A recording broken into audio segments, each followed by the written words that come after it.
buenas noches, amigos televidentes, ya de nuestro acostumbrado programa Rompiendo Esquemas. Pues una vez más, hoy esta noche nos acompañan dos invitados especiales en nuestro programa. Es el pastor Freddy Segovia, don Félix Arevalo. Muy buenas noches, bienvenidos, Freddy. Bueno, muchas gracias por la oportunidad que nos permiten estar en este programa Rompiendo Esquemas. Esperamos que no lo rompamos tanto. Félix. Bueno, gracias por la invitación y es un gusto estar en este programa tan especial con el que pensamos tener una comunicación con nuestra querida audiencia. Bueno, ustedes saben que uno de los temas más de moda en estos momentos, ¿verdad?, es la violencia. Y una de las preguntas es, ¿qué es Iniciativa Pastoral por la Vida y la Paz? Bueno, la Iniciativa Pastoral por la Vida y la Paz es un espacio organizado de diferentes iglesias del país, instituciones cristianas de distintas denominaciones, que nos hemos unido para un solo objetivo, que es la unificación de esfuerzos para trabajar por la vida y por la paz en el país. Surgimos en el año 2012, en finales del año 2012, hicimos un lanzamiento de la iniciativa pastoral el día 17 de noviembre del 2012 y el contexto en el que surgimos fue precisamente porque estábamos viviendo una situación muy preocupante en el país de violencia, pero al mismo tiempo se estaba generando un proceso esperanzador de pacificación, de diálogo, que las iglesias consideramos que era oportuno, era muy importante poder acompañar. Entonces las iglesias, desde un principio unidas en la Iniciativa Pastoral por la Vida y por la Paz, decidimos dar un acompañamiento al proceso de pacificación que se había iniciado en aquel momento, para que ese proceso pues pudiera caminar hacia senderos verdaderos de paz y de justicia en el país.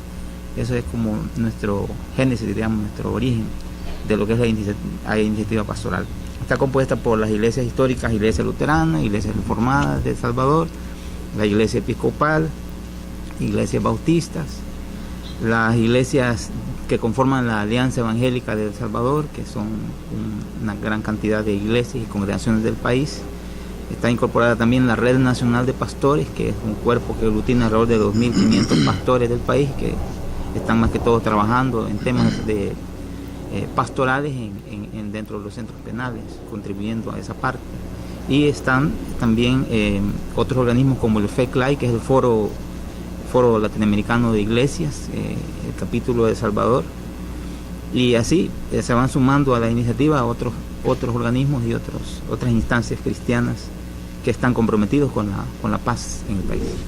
Bueno, Pastor Freddy Segovia, ¿cuáles son sus antecedentes en paz? Bueno, básicamente nosotros comenzamos, teníamos un proyecto de generar a lo que es al seno del problema de delincuencia. Vemos que uno de los principales obstáculos que tiene la mayoría de la gente que ha caído principalmente capturada y que tiene penas en los centros penales, básicamente hay un ocio tremendo, o sea, y no solamente un ocio tremendo, sino que no hay oportunidades para que ellos básicamente puedan optar por regenerarse y volverse productivos. Nosotros pues uno de nuestros proyectos con los cuales nos incorporamos hacia esto era pues con la visión de lograr generar proyectos dentro de lo que se llama el género de industrias penitenciarias. ¿Para qué? Para poder darles opciones de trabajo a muchos de ellos. Y así fue como nosotros pues logramos hacer esa amalgama con los demás líderes religiosos que comenzaron allá pues en el mes de noviembre, allá en el acto que se dio allá en la Catedral Metropolitana, donde las principales líderes de las iglesias que mencionaba Félix nos dieron esa participación, ¿verdad? O sea, y posteriormente hemos dado un acompañamiento a lo que se refiere a la parte ya hizo la entrevista del helicóptero también. Le hemos dado un acompañamiento a lo que es la parte del problema de violencia, que definitivamente es el principal problema que nos aqueja, y nosotros pues estamos convencidos que verdaderamente el proceso de paz que inició en marzo del 2012 básicamente generó no una estrategia, sino que generó una oportunidad para descompresionar el problema que se tiene con la inseguridad en el país. Pero recordemos que la inseguridad no es generada estricta y exclusivamente por los grupos pandilleriles, sino que mientras ese fenómeno está activo, entonces, ¿qué es lo que pasa? O sea, todas las culpas recaen sobre esta situación. Y nosotros pues estamos convencidos de que efectivamente podemos lograr cambiar las condiciones que actualmente imperan a través del diálogo y del entendimiento. O sea, no solamente a través de... Y cuando me refiero a diálogo no estoy hablando a niveles de generar algún tipo de ventajas o prebendas, sino por el contrario. Si es de que nuestro antecedente, pues de ahí viene, hemos acompañado el esfuerzo, creemos en él y verdaderamente pues estamos optimistas pues para un mejor futuro, pues para que nos dé una luz sobre qué es la vía que tenemos que tomar todos como pueblo. Pastor Félix, ¿cuál es la lectura que ustedes tienen sobre la problemática de inseguridad en el país? Bueno, hemos estado reflexionando mucho en este espacio de IPAS sobre cuál es la situación, cómo la vemos, cuál es el fondo de la problemática. Y nosotros en primer lugar queremos decir que consideramos que el problema de la violencia y la inseguridad en nuestro país es un problema que ya va por un problema histórico. Este país históricamente ha sido violento. La violencia social que hoy vivimos tiene causas profundas. Tiene que ver con la situación de exclusión, de pobreza extrema y de marginación en la que viven muchas familias, muchas comunidades de nuestro país. El tema de las migraciones hacia los Estados Unidos, que los salvadoreños tuvieron que emigrar o han tenido que salir de este país porque aquí no encuentran las oportunidades y se van a un país lejano a vivir una cultura que no es una cultura que les pertenece, a vivir un mundo desconocido. Y luego viene el drama de la deportación, los flujos de deportación que se han dado desde posterior a la firma de los acuerdos de paz en el país. Y eso vino generando en este país lo que conocemos como el problema del fenómeno de pandillas y de maras, que en un principio pues todos lo mirábamos y nunca podíamos dimensionar que este problema de pandillas y de maras en el país iba a llegar a los niveles que ha llegado.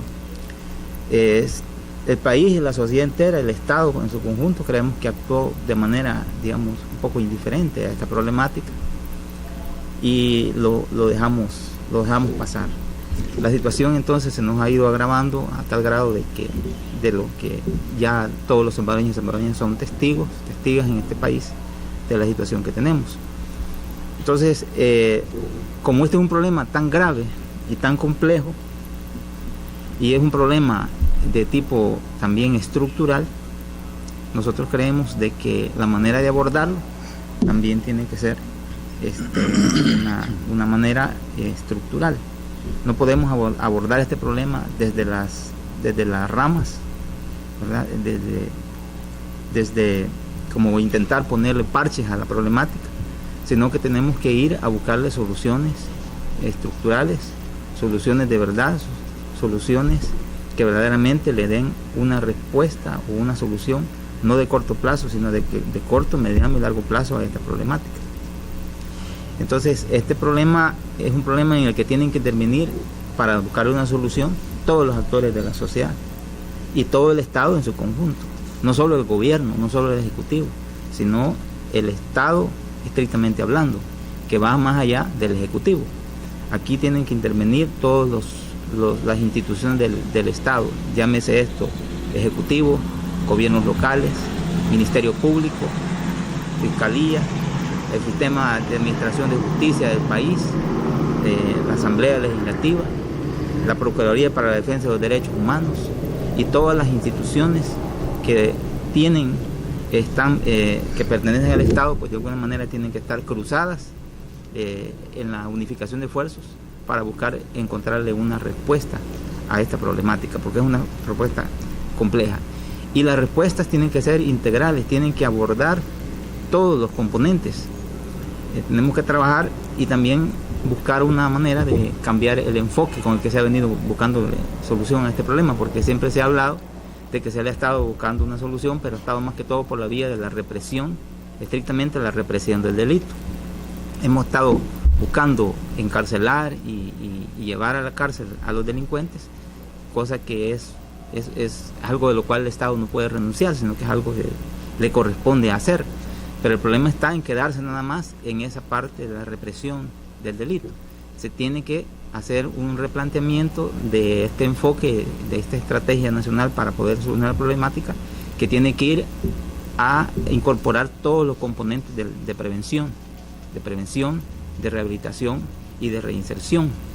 En ese sentido, nosotros creemos de que la respuesta que hay que dar es una respuesta integral para poder abordar esta problemática compleja y grave de nuestro país. Y Paz ha sido invitada a ser parte del Consejo Nacional de Seguridad Ciudadana que ha anunciado el gobierno, Pastor Freddy. Bueno, sí, efectivamente.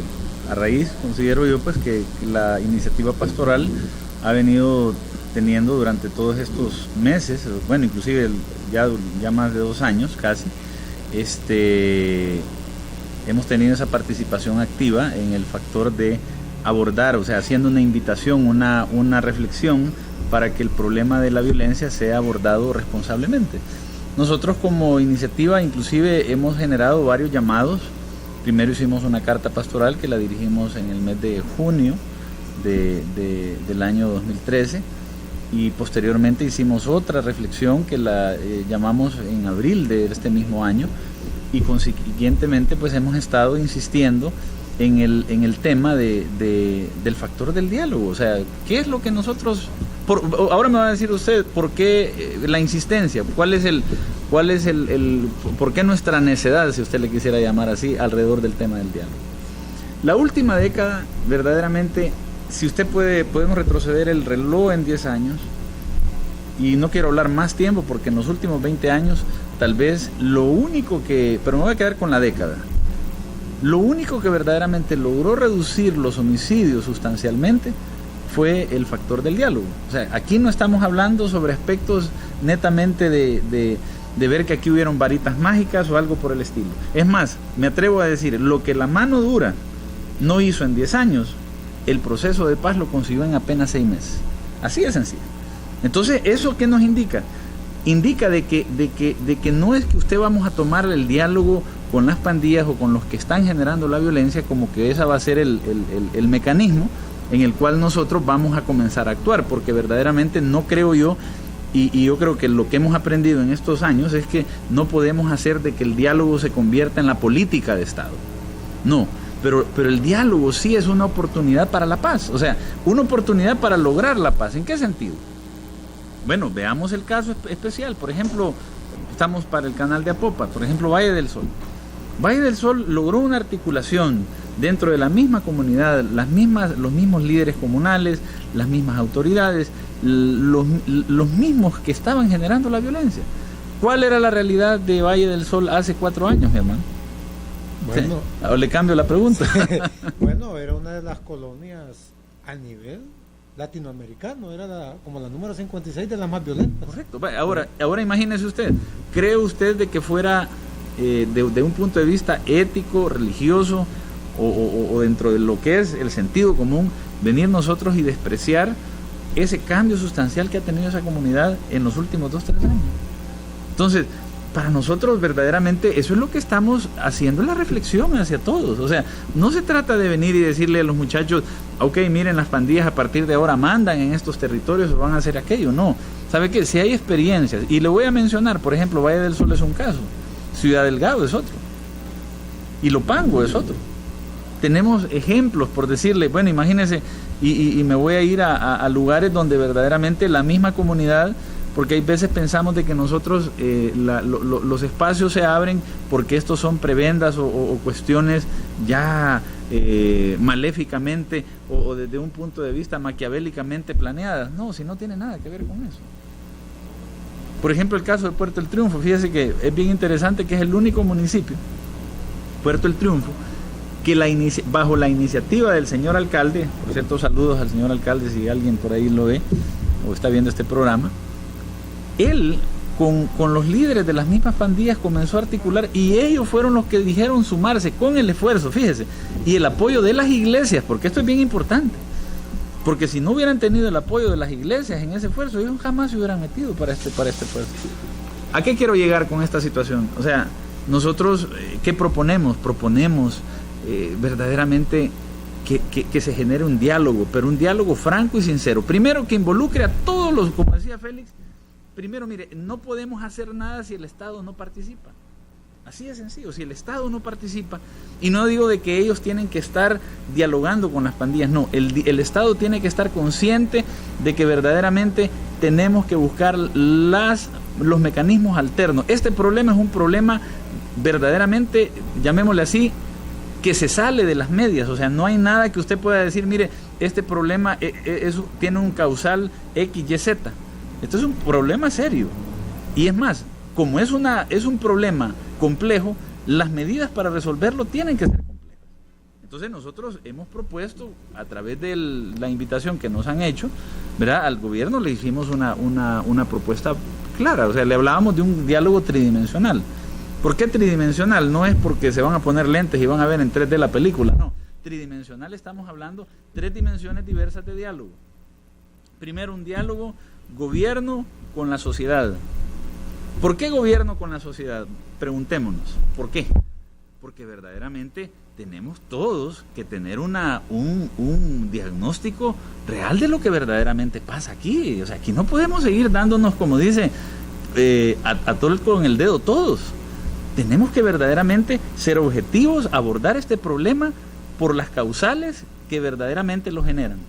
Y ese diálogo gobierno-sociedad nos va a permitir a todos tener una visión clara y, llamémosle así, transparente del problema. Ahora, un segundo nivel, diálogo sociedad civil con las pandillas. ¿Por qué diálogo sociedad civil con las pandillas? ¿Será que es para ir a buscar acuerdos oscuros o no? No, es que verdaderamente vayámonos, rescatemos lo positivo de los procesos. Cuando se han involucrado y se ha hablado con los que están generando la violencia, se descompresiona el factor de los homicidios.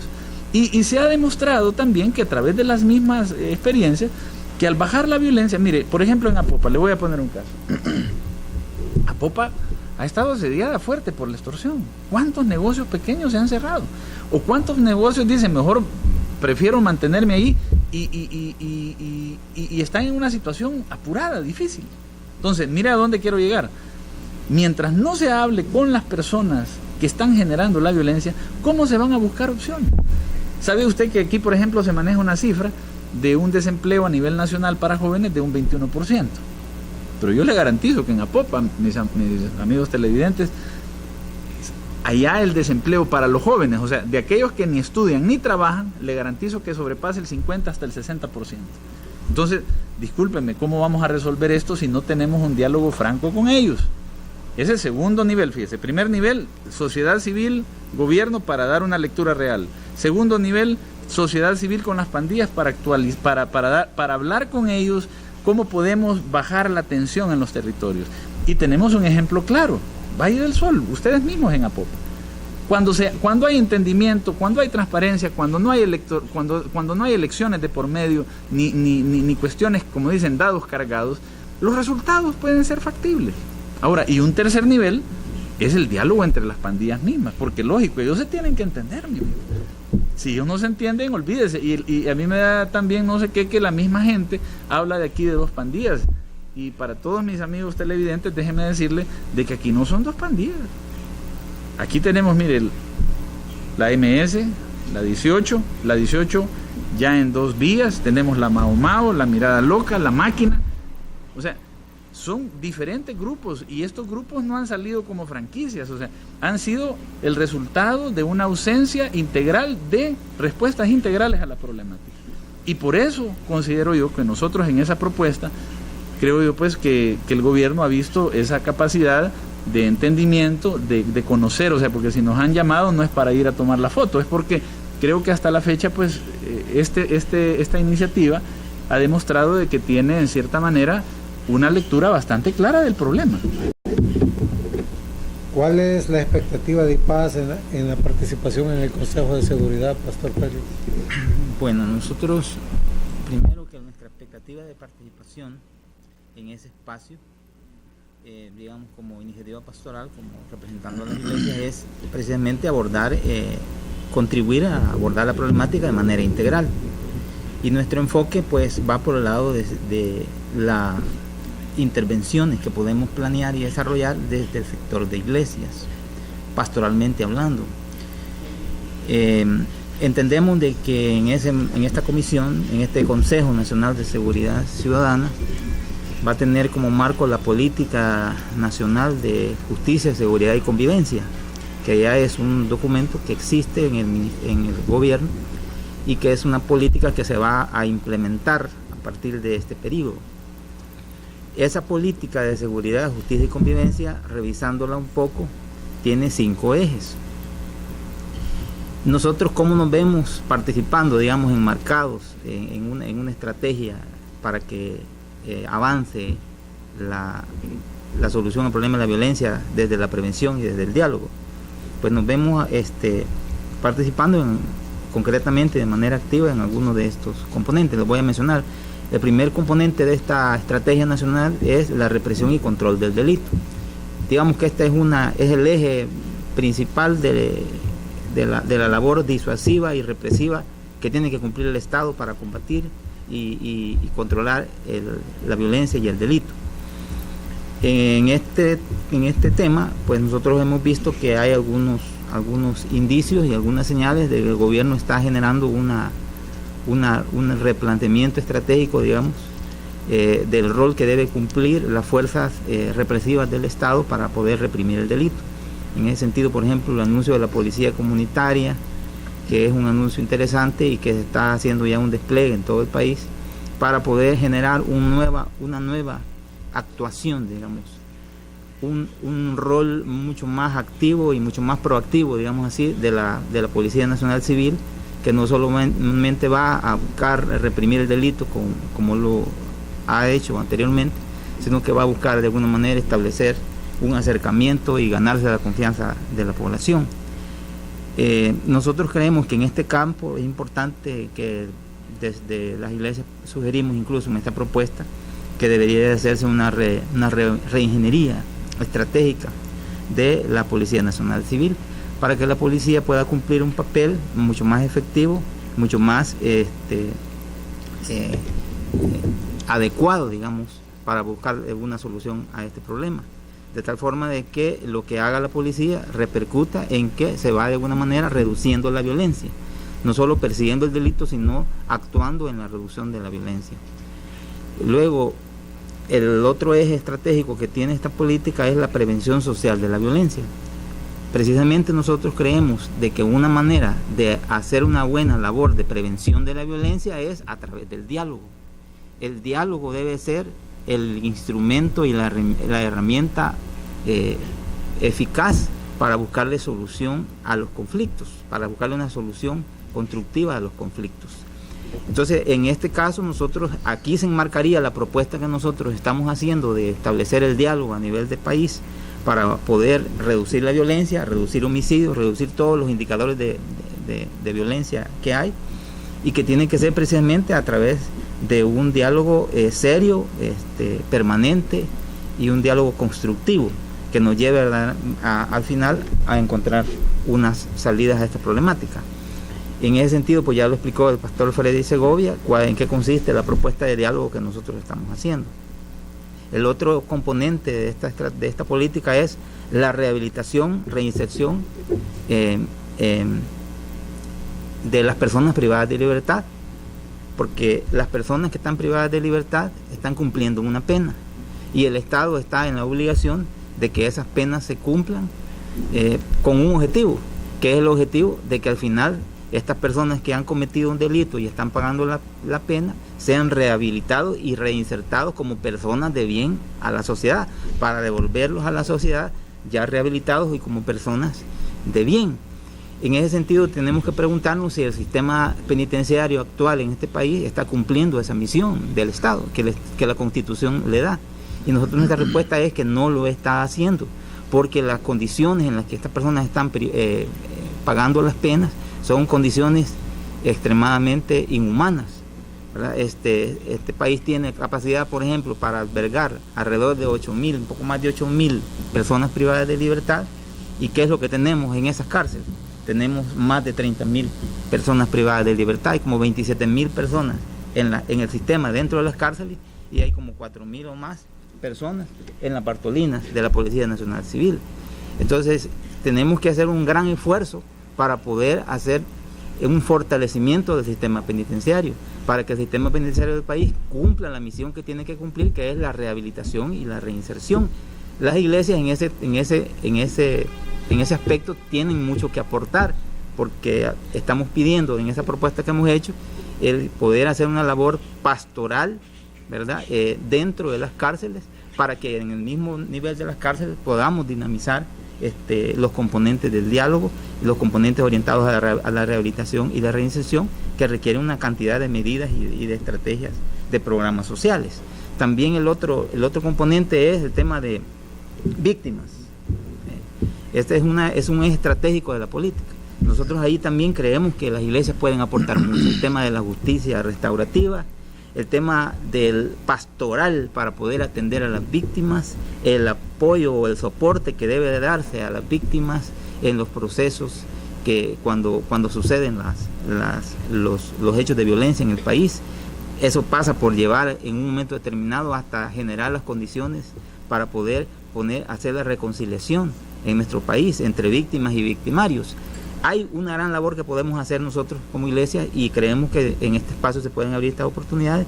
Y finalmente, la reforma institucional y legal. Creemos nosotros que para poder hacer la labor de prevención de manera adecuada, debe de crearse un marco legal adecuado. No es correcto de que a todas las personas o instituciones que quieran hacer una labor de prevención de la violencia en estas comunidades de alto riesgo, se les vaya a generar algún nivel de obstáculo o de dificultad legal para hacer su trabajo. Entonces nosotros sí creemos que hay necesidad de hacer una reforma legal, y por ejemplo ahí tenemos esta ley que se llama Ley de Proscripción de Pandillas. Artículo 10 de la Ley de Proscripción de Pandillas dice que el Estado tiene que generar una ley especial que permita que estos jóvenes que pertenecen a estas agrupaciones puedan entrar a un proceso de rehabilitación y de reinserción, y que el Estado puede crear o debe crear esos programas para permitir la salida, la rehabilitación y la reinserción de todos estos jóvenes que están de alguna manera participando de estas organizaciones que se les llama organizaciones ilícitas en nuestro país. Pastor Freddy Segovia, ¿qué rol podrían tener ustedes dentro del Consejo de Seguridad? Es armonioso en este momento porque si han sido invitados ya hay reuniones, ¿verdad? Y una pregunta que me llama mucho la atención, y me decía un pastor de una iglesia bautista en el municipio, que ellos como iglesias ahí han querido a veces organizarse con tanto iglesia católica, luterana, y no han podido para hacer actividades. ¿Y ustedes cómo lograron esa, cómo le diría, esa efervescencia de estar todos y tener la misma idea todos? Bueno, mire, fíjese que le voy a hablar desde el punto de vista cristiano. Verdaderamente el Señor dice en su palabra que no es del que quiere ni del que puede, sino del que Él tiene misericordia.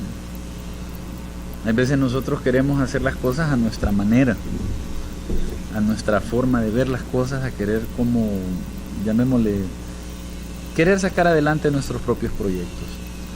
Yo creo que verdaderamente aquí se ha abierto una puerta muy interesante, donde creo que para las iglesias no estamos construyendo los mini reinos, ¿verdad? Sino que creo que es una manera activa de poder crear el reino de Dios aquí en el país, y no solamente alrededor del tema de la violencia, sino muchas otras cosas. Entonces, para mí creo yo que cómo lo hemos logrado, sinceramente le digo, no sé. Eso ha sido pura gracia y misericordia de nuestro Señor. Que una obra. No, es que se lo digo, o sea, sinceramente, porque yo no le puedo decir a usted, el día de mañana nos pueden venir y nos vayan a llamar y nos van a poner en un plan donde decimos, caramba, ¿cuál fue la metodología que utilizaron para hacer esto? verdaderamente, mire, rompimos los esquemas, como es el programa. ¿Verdad? Rompimos los esquemas y nos salimos de la tangente, pues, ¿para qué le voy a decir? O sea, si usted me llama a eso, o no concuerda usted con eso, Félix. Sí, claro. O sea, aquí nos hemos salido del molde, bro. Así como dicen, aquí no, ¿para qué vamos a hablarle cosas incoherentes, verdad? O sea, ha sido nada más una obra de pura misericordia de Dios en la cual nos hemos atrevido todos a sentarnos y a dialogar alrededor del tema. Ahora, mire qué interesante, porque el principal problema del país es el tema de la violencia, el tema de la inseguridad. Imagínense que, y generado por los mismos pandilleros. Yo creo que una medalla que se van a llevar ellos un día va a ser de que a través del tema de ellos se lograron unir las iglesias, porque si hubiera estado esto bueno y sano, yo creo que nunca se hubieran unido, ¿verdad? No se hubieran unido. Así es. Pero bueno, respondiendo a su pregunta sobre qué rol, mire, la verdad que el rol que nosotros no estamos ahí para decirle al gobierno qué es lo que tiene que hacer. Nosotros simplemente creo yo que nuestro rol será darles unos insumos prácticos al gobierno para que ellos puedan, o sea, verdaderamente conocer el problema. Mire, el gran problema es, bueno, inclusive la misma palabra dice, mi pueblo pereció por falta de conocimiento. ¿Por qué habla el profeta Oseas en esos términos? Porque hay veces sin conocer las cosas nos ponemos a andar hablando y andar haciendo estrategias, y verdaderamente creo que nuestro rol es sensibilizar a todas las partes de este consejo, que no solamente es el gobierno, porque también que conste, quedemos bien claros, nosotros no vamos a participar en ese consejo para hacer también lo que el gobierno nos diga. O sea, nosotros vamos a colaborar, vamos a motivar, ¿sabe qué? El diálogo entre los sectores, para que todos los sectores opinando, o sea, el gobierno por supuesto es el ejecutivo, pues ellos tienen sus roles que cumplir, pero nosotros no estamos ahí para que a ver qué dice el ministro, qué dice el presidente, no. O sea, creo que con todo el respeto vamos a ser personas que vamos a contribuir propositivamente, o sea, porque ya basta, este país ya no más polarización, ya no más pleito, ya no más, tenemos que aprender a ponernos de acuerdo en algo. Entonces nosotros, el diálogo para nosotros, mire, tenemos que concurrir con un espíritu dialogante, tenemos que, tenemos que garantizar que las propuestas que aquí se hagan sean constructivas y que contribuyan al diálogo, pues, o sea, ese es nuestro rol. O sea, nosotros no es como para ver qué sacamos. Es más, que yo sepa, yo creo que es ad honorem en la participación, ¿verdad? Todo, absolutamente. Aquí es ad honorem, no crea que es porque dicen ahí van a venir los chequecitos, ¿verdad? O sea, nada que ver. Entonces, creo que eso es lo que verdaderamente tenemos que hacer. Y mire, y yo creo que qué bonito que vamos a tener una participación multisectorial, aún la misma Iglesia Católica, como usted dice. O sea, yo creo que este país tiene que entrar en una nueva etapa donde la madurez, en la manera como observamos las diferencias. Yo ya no puedo etiquetarlo a usted, ¿por qué? Porque es católico, bautista, pentecostal, o lo que caiga, o sea, o porque es de Arena, o es del FMLN, o es de Gana. Yo creo que ya debemos de pasar a otro nivel, donde mejor etiquetémonos a todos como salvadoreños, con un espíritu patriota para resolver los problemas de esta situación. Y mejor dejemos esas cuestiones que tengan que ver con la parte, llamémosle así, netamente de nuestras ideas y nuestra forma de ver, o sea, nuestra percepción de las cosas, para que generen propuestas y que ahí el pueblo juzgue quién tiene las mejores propuestas, ¿no le parece? O sea, yo verdaderamente le digo, o sea, yo creo que debemos, si a nosotros nos preguntan qué rol podrían jugar ahí, sería ese. Y mantener que el diálogo, como lo hemos propuesto en las 3 dimensiones, se mantenga ese espíritu de diálogo. Las cosas se resuelven dialogando. Mire, le voy a poner un ejemplo. Allá en Huntington Park, en Los Ángeles, se generó lo que se llama Operation Ceasefire, Operación Cese al Fuego. La policía de Los Ángeles tenía un lema, dice, para servir y proteger. To serve and protect. En todas las patrullas eso lo decía. Usted veía que cuál era la manera como entraban ellos antes. Veían a los muchachos, a los pandilleros en la calle, y lo que entraban era dando palo y garroteándolos, y olvídese. ¿Qué generó eso? Generó un repudio de parte de la misma comunidad, porque los mismos muchachos, bueno, hay gente que me dice, ¿y por qué se metieron a la pandilla? Porque esa fuera la pregunta que me gustaría que le incluyera aquí. ¿Por qué se metieron a la pandilla? Porque si fue la pandilla algo solo por meterse, yo creo que qué bobos los que se meten a la pandilla solo por meterse. ¿Sabe qué pasó? ¿Qué hizo la pandilla? La pandilla se convirtió en la familia para muchos de estos pandilleros que no tenían en su casa. Hogares desintegrados. Vámonos, como dicen, porque aquí le garantizo que el 70% de salvadoreños venimos de hogares desintegrados. Y esa ya no fuera la media, no, pero le voy a poner un caso. Vamos a poner un ejemplo muy puntual. Este muchacho, sus hijos, o sea, sus papás están en Estados Unidos, o su mamá, que lo dejó porque había que ir a buscar mejor dinero. Vivía con el abuelito, con la tía. Y ahí en Popotlán, o allá en ¿cómo se llama? En X colonia, tuvo este muchacho un problema de pleito con otro fulanito, 12, 13 años. Pero este sí era de una madre. Vino el otro, ¿qué pasó? Lo amenazó al otro, decirle, bueno, mira, te vamos a pegar. ¿Y usted cree que la abuelita lo iba a ir a defender a este muchacho? Yo, por ejemplo, tengo entrevistas con muchos de ellos, que muchos de estos muchachos se metieron a la pandilla. ¿Sabe por qué? Para defenderse, hombre. Para sentirse protegido. Claro, hombre, porque mire, ¿qué pasaba? Si no lo garroteaban nosotros. Hombre. Ahora, y me va a decir usted, y voy a venir yo y le voy a tirar un gran peso de la ley y lo voy a criminalizar a alguien y lo voy a meter preso porque fue a defenderse. Caramba, no seamos injustos. ¿No?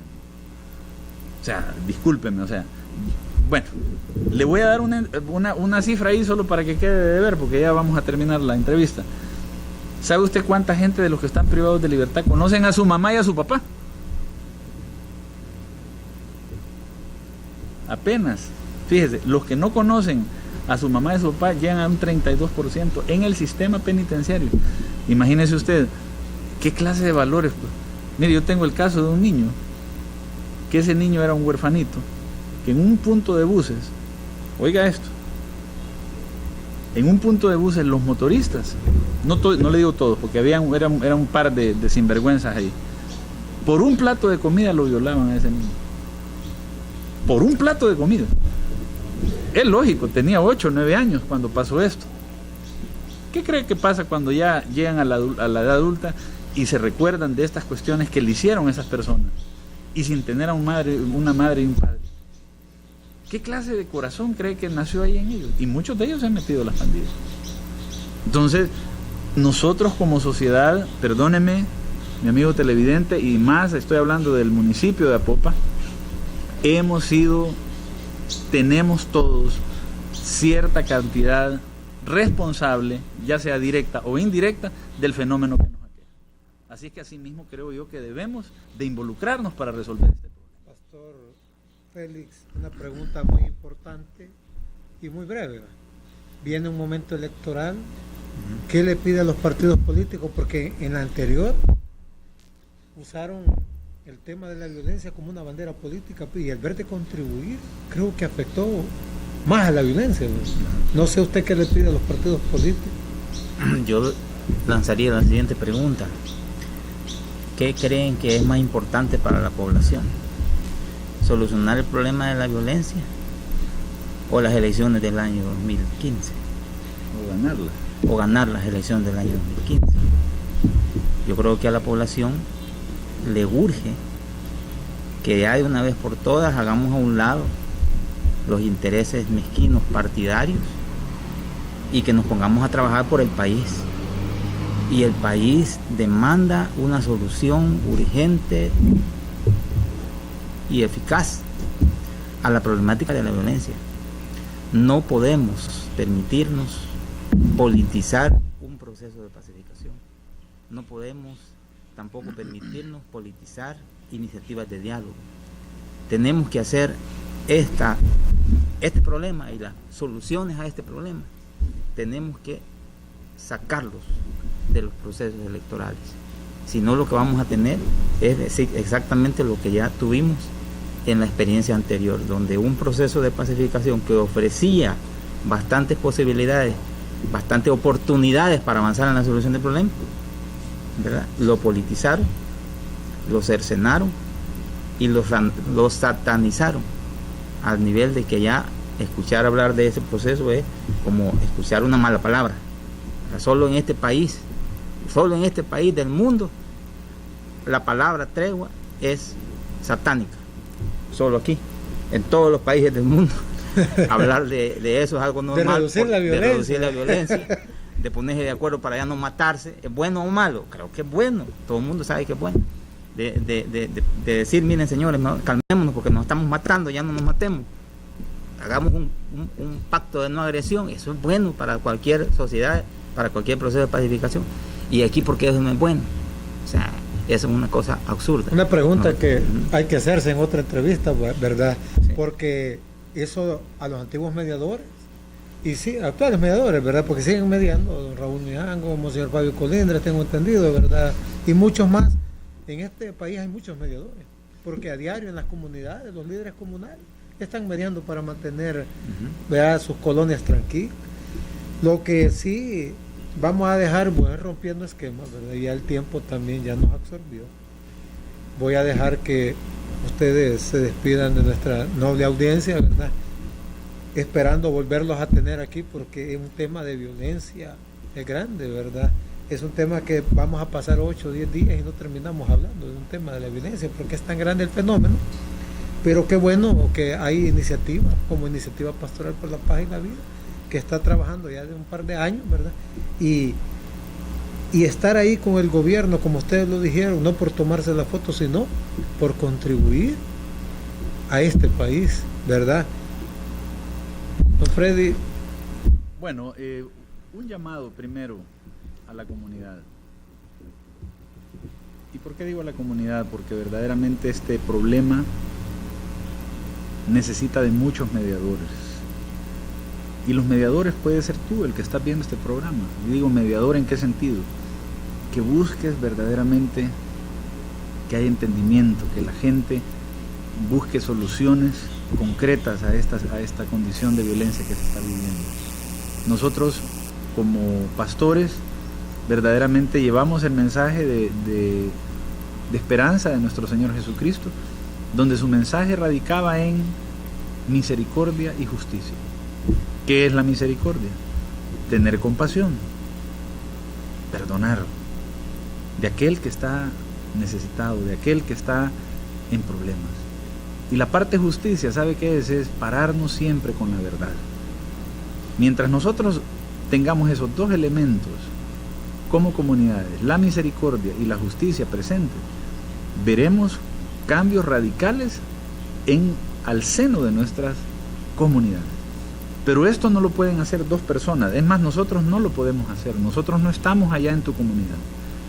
Demuestra un corazón diferente, ábrele el espacio para que muchas de estas personas que están en vidas de delincuencia y de actividad delictiva, si en ellos hay una vocación y una buena intención de cambiar sus caminos, ábreles esa puerta y otórgasela. Ahora, el que no quiera, pues ni modo, la ley y Dios se encargarán de ellos. Pero ahora hago un llamado a los pandilleros que son de esta comunidad de Apopan. Yo les invito a que verdaderamente honren su palabra, vean que el pueblo está sufriendo, vean que la extorsión no es un camino de quitarle dinero al otro. Eso no va a resolver los problemas porque los negocios los están cerrando. Y es más, las comunidades están marchitando. Contribuyan en buena manera a resolver el problema. Ustedes son el problema mayor de esta nación. Contribuyan a ser ustedes parte de la solución. Que Dios les bendiga. Bueno, ya que el tiempo nos llegó, fue un placer verlos tenido. Amigos televidentes, será el próximo jueves que estaremos nuevamente con otros invitados. Y ha sido un placer estar con ustedes, pastores. Gracias. Gracias, a la orden.